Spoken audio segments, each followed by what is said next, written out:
Bismillahirrahmanirrahim. I many thanks to the organizers for inviting me. As you know that I've been to Egypt, in your country, for many times, and Egypt lies very close to my heart, and I have very many good friends, and I cannot start talking without mentioning my very good friend, Professor Abdul Said, and Dr. Mesbah, and many other friends in the region. I always consider this region, the MENA region, and for example, Egypt is very important to me. So with these words, I would like to talk about this global burden of the diabetes, which is a big challenge, and actually what IDF is doing, and to give you a kind of perspective about it. As you know that in 2019, this you are familiar with this, but I will still say that we have talked about 463 million people at the time in 2019. But the disturbing part is that 232, about half of these people remain undiagnosed, and which is a kind of big challenge for the IDF and also the local organizations like you. The third thing that we are ignoring most of the time, that which I would like to bring a focus on, this is on that 1 in 6 live births, that 20 million are affected by hyperglycemia in pregnancy. And this is the group that who are more likely to have diabetes and other non-communicable diseases like cardiovascular disease. So we need to make focus on these particular, for this part, we need to have a kind of prevention policy. This part, we need to have a better screening policy. And this part, we still need to develop guidelines. We actually do not have any kind of international guidelines that how to control the hyperglycemia in pregnancy. And then if you look at this, as you know that there are 4 million deaths per year, 50% of these deaths are actually under the 60 years of age. The most disturbing part is this, that 3/4 of the people with diabetes are actually living in the poorer part, in the poor or middle income countries. And that's where the resource is already constrained. We see that there is a kind of plateau we see in Europe and the North America, but whereas in our part, we see a kind of high rise in the prevalence of diabetes. So this is really a disturbing news that we all need to be aware of. So with these words, we say that what is International Diabetes Federation? It's an association of all the member associations coming from 172 countries. This was established in 1950 associated with the United Nations Development of Public Information and in official relationship with the World Health Organization and the Pan American Health Organization. As you know that IDF also championed the UN resolution on diabetes 61 to 25 in 2008. So this is a little bit of the International Diabetes Federation, which I will come more closer. So I would like to say, I will start, like to say that what was my vision that when I actually contested to be the president of the IDF, and this was that I didn't succeed without the very support of my good friends from Egypt.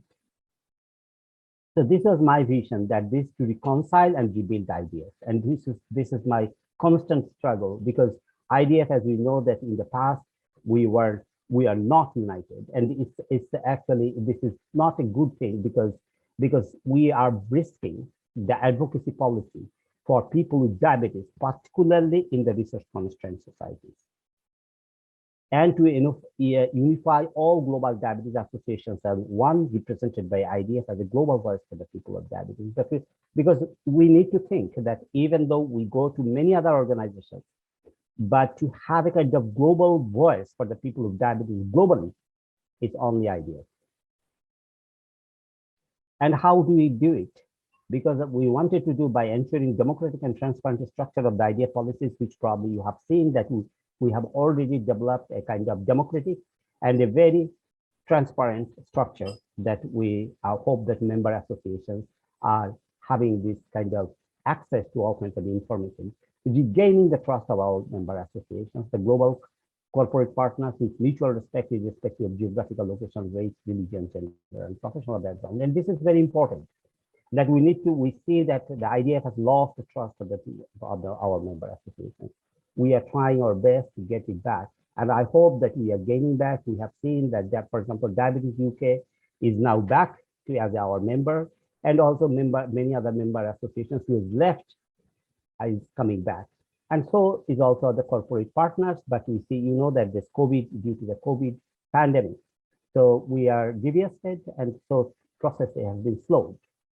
And we are also trying to see that how we can strengthen the regional offices.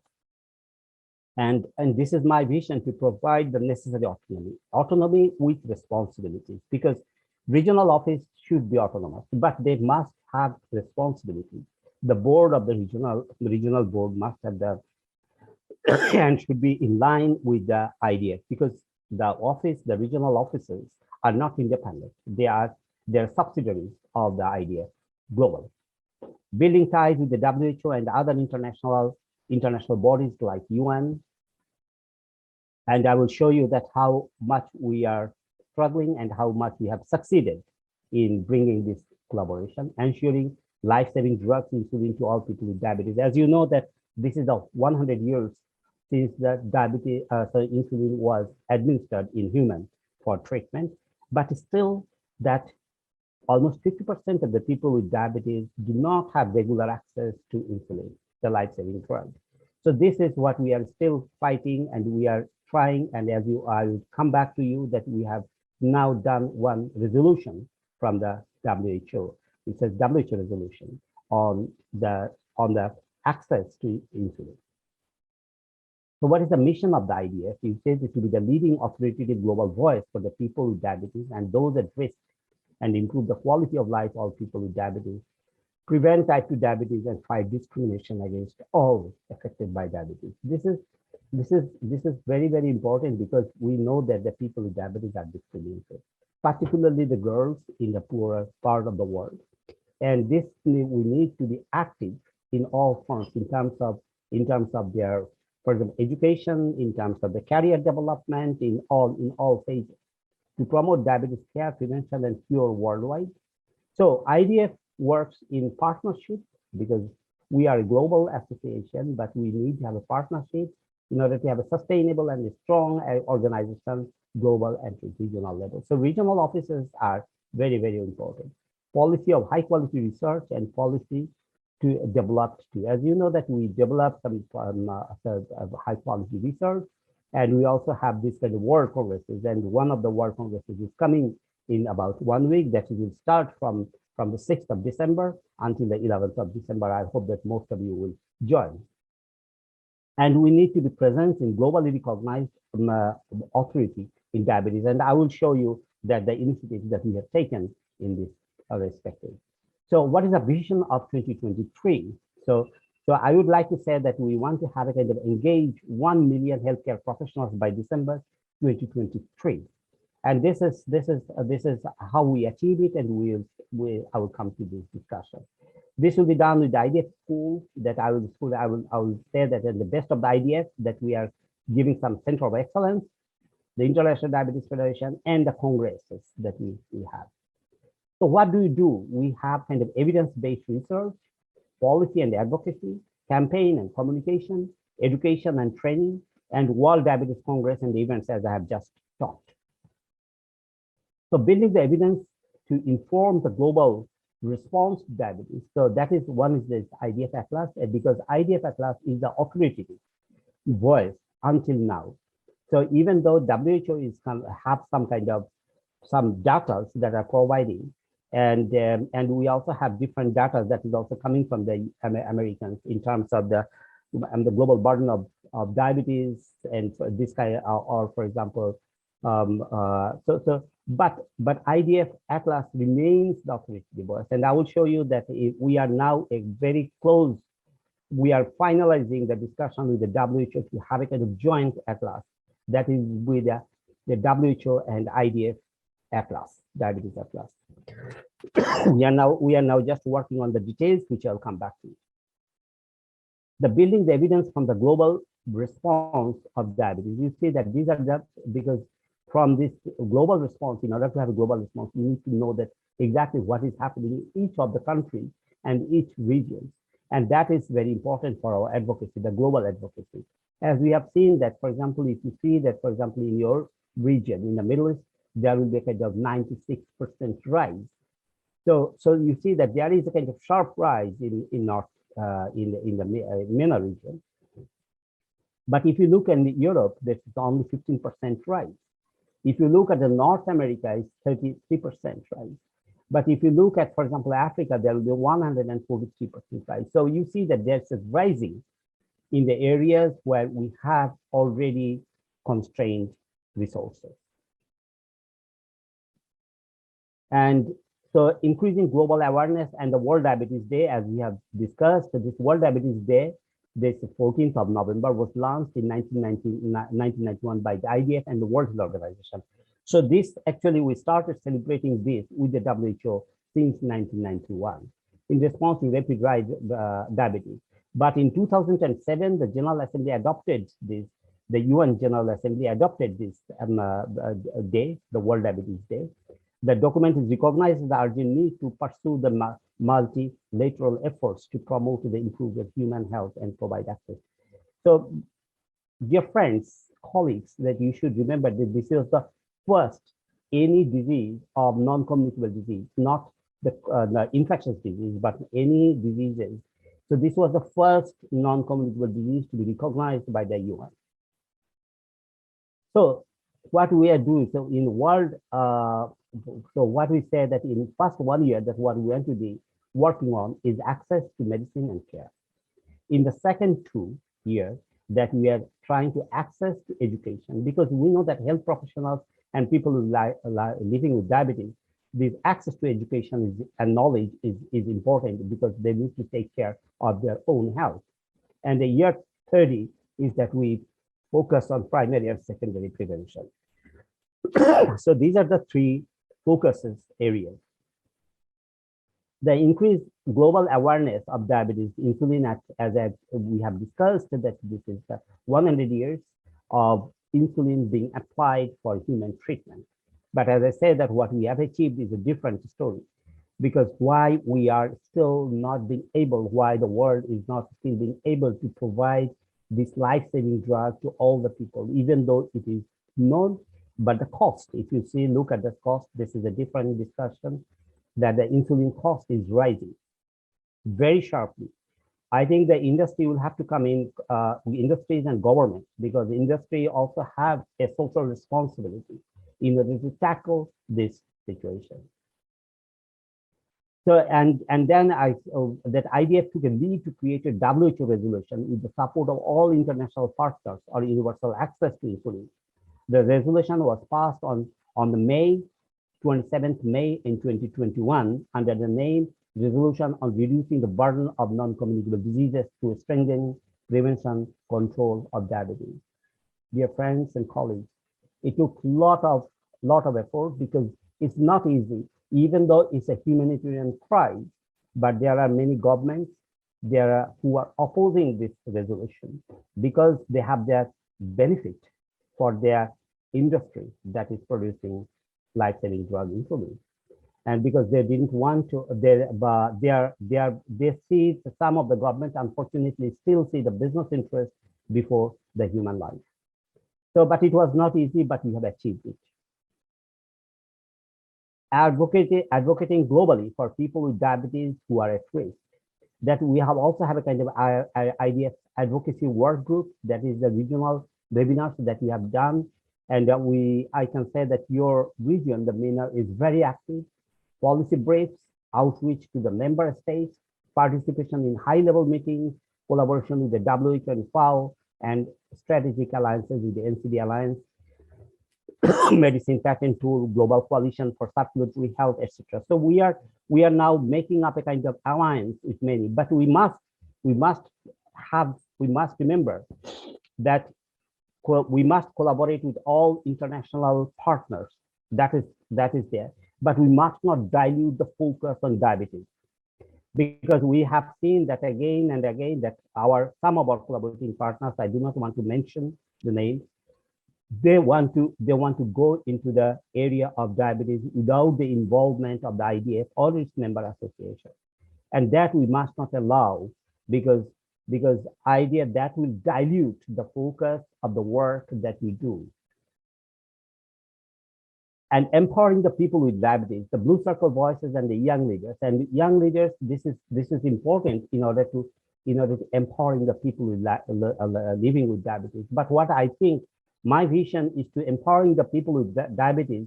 We also need the people who are not with diabetes. We must remember that 90%, even though there is a 10% prevalence of diabetes, which we claim in the adult population, 90% of the world population are non-diabetic.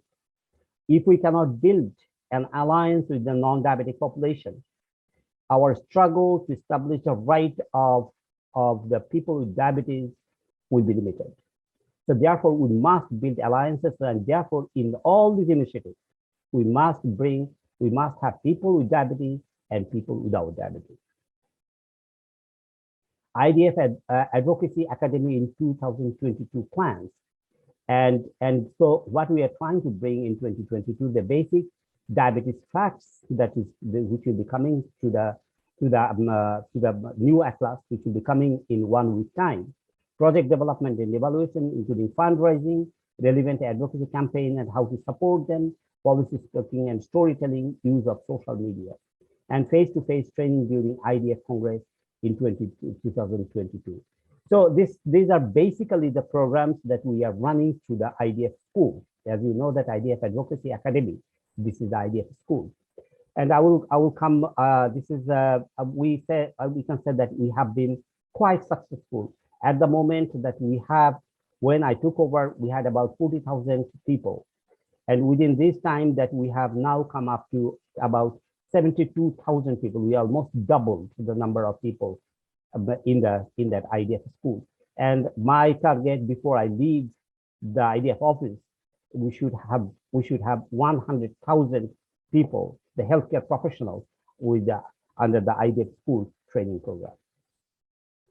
So IDF and the medicine patent pool welcomes the inclusion of SGL2. So we have also advocated to include the SGL2 inhibitors in the WHO essential medicine list, and which we have been successful. And this IDF and WHO collaboration, it details what we said that WHO Global Diabetes Compact. So this is one that we said that WHO Global Diabetes Compact. And this is a big achievement that we have been able to create a diabetes compact. But again, I'm saying that the colleagues and friends, and there are many organizations who want to have a bit of it, but we must say that this is the area, this is the sole property for people with diabetes and the advocacy for the people with diabetes. Diabetes medication in the essential medical list that as we have shown that we have just included SGL2, that 2021 that we have done this resolution on reducing the burden of NCDs to prevention and control of diabetes, and insulin pre-qualification program which we are doing with the IDF. Diabetes coverage targets, that recommendations of 100 diagnosis of young people with diabetes. So that is also a collaboration that is going on with the WHO, and manpower development to IDF school program. And this is also something that the IDF school and WHO wants to collaborate for the manpower development globally. So these are the areas that we are collaborating, and we have to have continuous discussion with the WHO. As you know, that due to this pandemic in the diabetes and COVID-19, that we have taken an initiative that I have edited, this special edition on diabetes research in clinical practices, which is diabetes and COVID-19, the IDF perspective. So this publication was very successful, and you can see this, our citation actually rose to 7.7, about 8 this impact factor actually rose to about 7.7. So this way, just you can see that we have been very successful in terms of promoting the focus on COVID-19 and diabetes.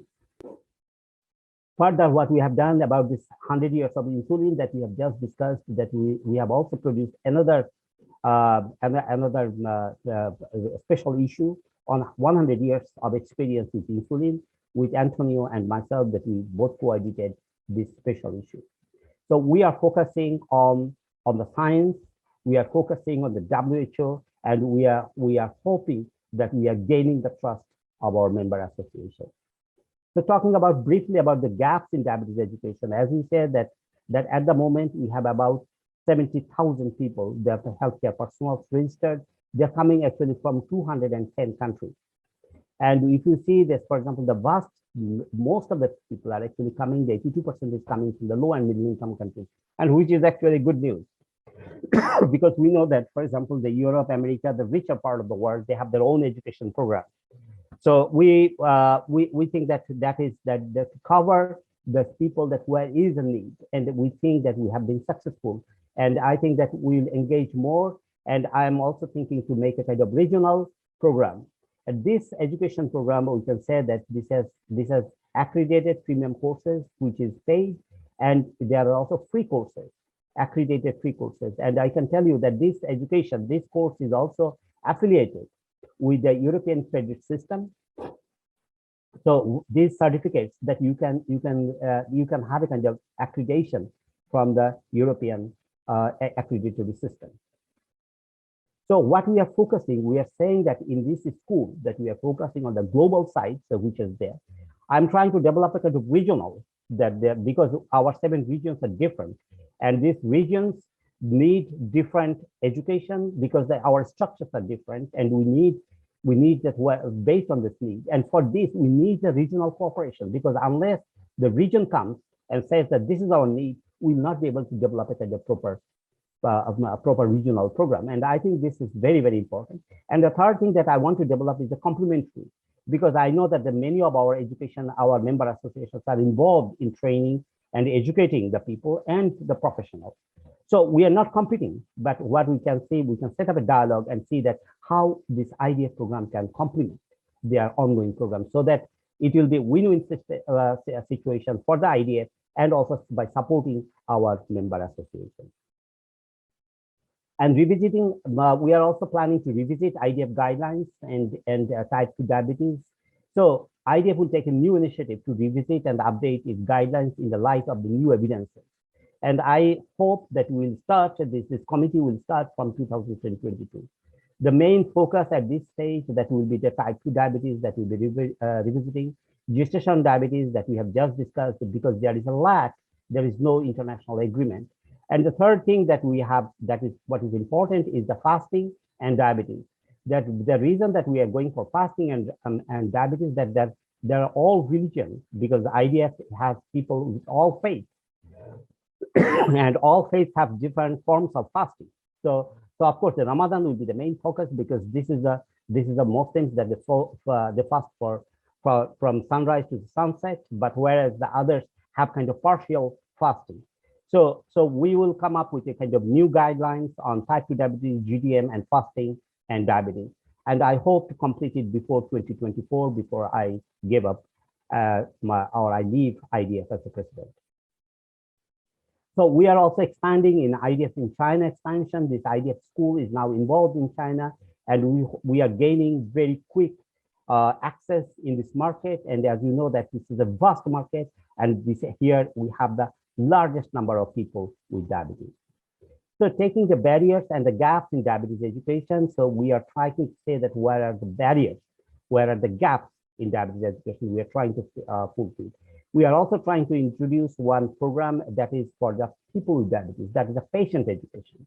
And it's because we need to empower the patients so that they can take care of themselves. It's a custom related content, professional voice, corresponding motion and graphics art, interactive elements, original comments, content in English could easily be applied in other languages and cultures. So the cultural issue is very important, because we know that, for example, when we're talking particularly on prevention side, we need to take care of the specific cultures in their specific regions. So taking the IDF digital education platform for people living with diabetes, as I have just said, that we are also focusing on the people with diabetes, and uniting the global diabetes community, that is the IDF Congress, where we have an opportunity to come. And here I will invite everyone, because you must remember that this IDF, in the IDF, any member from anywhere, you can come up as a president of the IDF. you will not get in any European or American because you need to be an American or European. IDF, irrespective of wherever you are, you can so come up, build this diabetes community, and say your voice. Because the first thing that we have this idea of virtual congress, it's unfortunately we couldn't have it because of this pandemic. So we'll have this virtual congress in December 6th to 11th. And then hopefully that we'll have our next congress in 2022. It will be December 5th to 8th. And I hope to see most of you there. And we are also launching a number of webinars, for example, managing CVD and renal risk in type 2 diabetes, that we had distinguished speakers. And we have also the evolving landscape in the management of type 2 diabetes. So we had these webinars, which is, I led these 2 webinars, and hopefully that there will be much more that you can also share and join. Providing access to life-sustaining medications and monitoring, as I said, that we are partnering with the Direct Relief.